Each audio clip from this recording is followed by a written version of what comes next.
Donc voilà, là, on est avec Vincent, donc le cofondateur de KissKissBankBank. Bonsoir Vincent. Salut. On est ravis de t'avoir avec nous pour nous parler de cette initiative qui est la Social Cup. Donc KissKissBankBank est très impliqué dans ce projet. Est-ce que tu peux nous expliquer votre rôle? On est plus qu'impliqués, c'est nous qui l'avons créé. Ouais.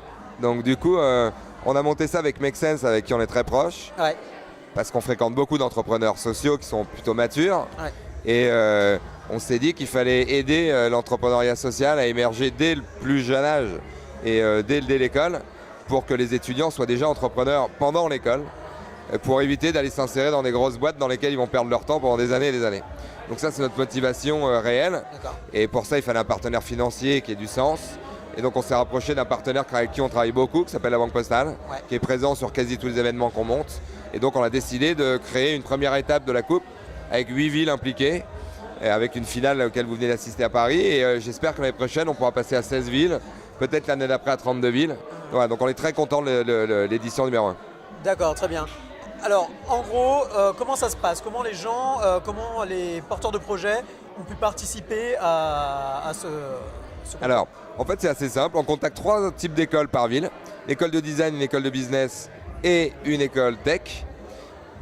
Les gens viennent sur une première séance pas de formation, mais de brainstorming plutôt, Ouais. avec l'équipe de Make Sense, on appelle ça des hold-up. Ah, d'accord. Et donc du coup, là, les gens parlent de leurs idées, et mécaniquement, par sélection naturelle, les meilleures idées restent. D'accord. On fait une deuxième session où on va trier la meilleure idée parmi les idées qui ont émergé, et après, il y a 2 autres sessions où on construit tout ce qu'on peut construire, le business model, potentiellement l'identité graphique, et au moins les pitchs dont ils ont besoin pour concourir à la finale.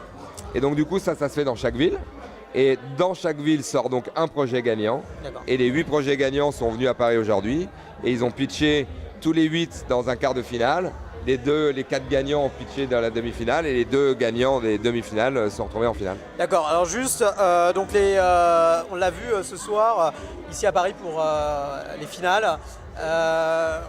En gros, c'était les gens qui attribuaient, qui se faisaient jury. Est-ce que ça s'est passé comme ça aussi en région?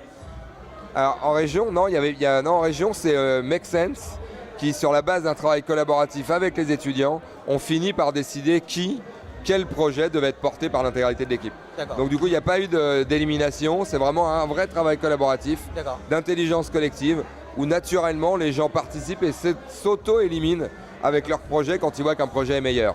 Et donc c'est une méthode qui est très spécifique, que Make Sense porte à Paris, en France et partout dans le monde. Make Sense, je crois que c'est 10 000 membres dans le monde. Ils sortent des projets d'économie sociale et solidaire dans le monde entier avec cette méthode-là qu'on appelle des hold-up, Ouais.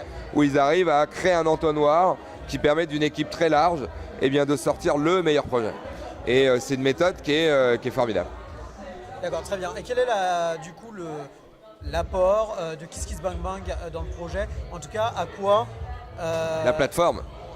Alors, pour le coup, donc on sert de concepteur à la base du projet, mais après l'idée, bien évidemment, une fois que ces projets sont positionnés, sont construits, la majorité d'entre eux vont avoir besoin d'argent. Ouais. Et pour le coup, là, les projets viennent sur KissKissBankBank et donc viennent défendre une collecte de fonds chez nous, sponsorisée par la Banque Postale, puisque la Banque Postale va donner 500 € par projet qualifié, jusqu'à 3 000 € pour le gagnant. Et donc chacun de ces projets va commencer avec la dotation de la Banque Postale et va démarrer sa collecte. Et ensuite, comme pour les autres projets, on les accompagnera pendant leur collecte de fonds pour leur donner un maximum de chances de réussir leur collecte.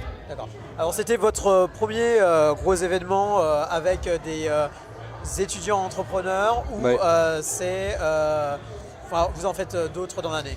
Alors pour être franc, aussi structuré, c'est la première fois qu'on en fait un. Par contre, on est très impliqué dans les écoles à Paris quand même. Ouais. C'est plus difficile pour nous de bouger en province quand on est une toute petite équipe. Ouais. Mais on le fait quand même pas mal. Mais on travaille beaucoup avec le SCP.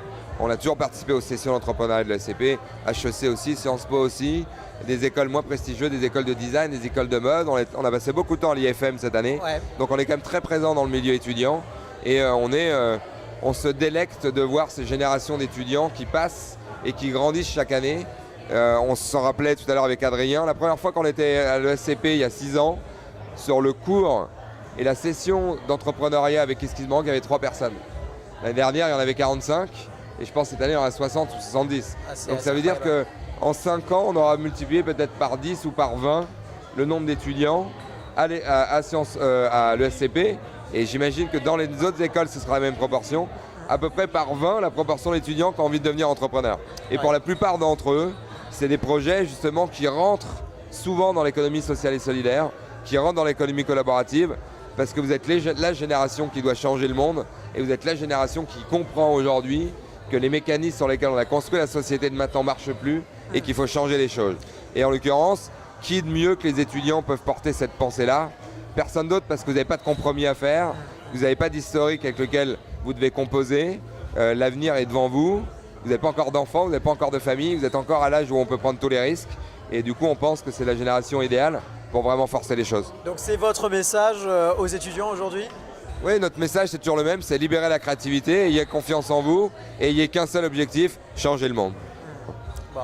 C'est un très beau message et effectivement c'est la volonté qu'avaient tous les grands entrepreneurs dans le monde. On te remercie Vincent d'avoir répondu à cette petite interview. Qu'est-ce que tu as envie de dire donc aux jeunes entrepreneurs pour l'année prochaine si vous renouvelez cet événement? J'espère que l'année prochaine on pourra aller dans 16 villes plutôt que 8. Donc c'est le même message qu'habituellement. Il faut, quand on est entrepreneur et qu'on est surtout lorsqu'on est jeune, il faut surtout ne pas écouter les conseils de ses proches qui en général pour vous protéger ou par malveillance ou par excès de prudence vont vous décourager consciemment ou inconsciemment d'aller au bout de vos idées. Donc mon message aux jeunes entrepreneurs, c'est surtout n'écoutez pas vos parents. Très bon message, c'est la première fois qu'on l'entend en tout cas. Merci beaucoup et bonne soirée. Merci à vous aussi, bonne soirée, ciao.